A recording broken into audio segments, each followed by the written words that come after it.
सुप्रभात बच्चों। आज मैं आपको पढ़ाने वाली हूँ पाठ 10 कविता जय जवान जय किसान। इस कविता के माध्यम से हम जवान और किसान के विषय में अध्ययन करेंगे। तो आइए बच्चों पढ़ते हैं।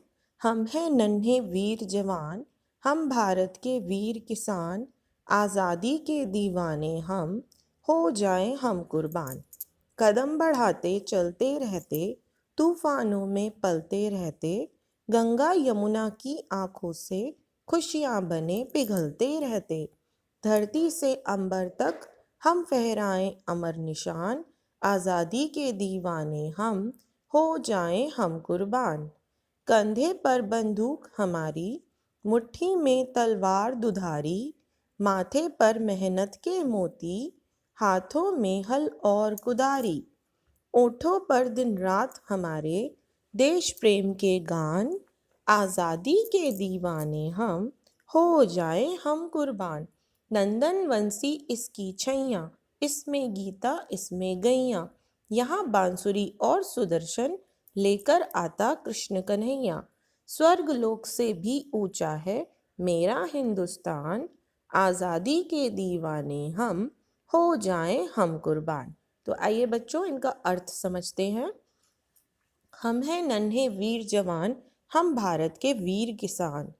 इन पंक्तियों में बताया गया है कि जवान और किसान के बारे में, कि वो बोल रहे हैं कि हम हैं नन्हे वीर जवान और हम भारत के वीर किसान, और हमें आज़ादी इतनी प्यारी है कि उसके लिए हम अपनी कुर्बानी तक दे सकते हैं। कदम बढ़ाते चलते रहते, तूफानों में पलते रहते। चाहे कैसा भी मौसम हो, बारिश हो, आंधी हो, तूफान हो, आपने देखा होगा बच्चों कि जवान जो है वो कदम से कदम मिलाकर आगे बढ़ते रहते हैं और किसान अपनी खेती बाड़ी करते रहते हैं। गंगा यमुना की आंखों से खुशियां बने पिघलते रहते, जैसे सिपाही और किसान के लिए वो बहुत खुश हो रही हूँ। धरती से अंबर तक हम फहराएं अमर निशान, यानी हम अपनी झंडा धरती से लेकर आकाश तक फहराएंगे। आज़ादी के दीवाने हम, हो जाएं हम कुर्बान। और हमें आज़ादी इतनी प्यारी है कि उसके लिए हम अपनी कुर्बानी भी दे सकते हैं। कंधे पर बंदूक हमारी, मुट्ठी में तलवार दुधारी। हमारे कंधे पर हमेशा बंदूक रहती है और हमारी मुट्ठी में, हाथों में हमेशा दो धार वाली तलवार रहती है। माथे पर मेहनत के मोती यानी पसीना हमेशा बहता रहता है, और हाथों में हल और कुदारी हमेशा रहता है, जिससे कि किसान फसल काटता है। ओठों पर दिन रात हमारे देश प्रेम के गान, हमारे होठों पर हमेशा देशभक्ति के गाने ही बजते रहते हैं। हम अपने होठों से देशभक्ति के गीत ही बजाते रहते हैं, और आज़ादी हमें इतनी प्यारी है कि उसके लिए हम कुर्बान भी हो सकते हैं। नंदन वंशी इसकी छैया, हमारे भारत देश की जो छाया है वो स्वर्ग लोक से भी सुंदर है।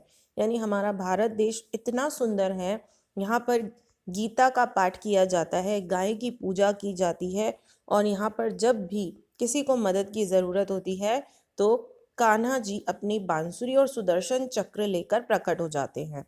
स्वर्ग लोक से भी ऊंचा है मेरा हिंदुस्तान, मेरा जो हिंदुस्तान है, मेरा जो भारत देश है, वो स्वर्ग लोक से भी ऊंचा है। आज़ादी के दीवाने हम, हो जाए हम कुर्बान। और हमें आज़ादी इतनी प्यारी है कि उसके लिए हम अपनी कुर्बानी तक दे सकते हैं। तो देखा बच्चों, आपने किस तरह से इस कविता के माध्यम से किसान और जवान के बारे में बताया गया है कि वो हमारे देश के लिए क्या क्या करते हैं। धन्यवाद।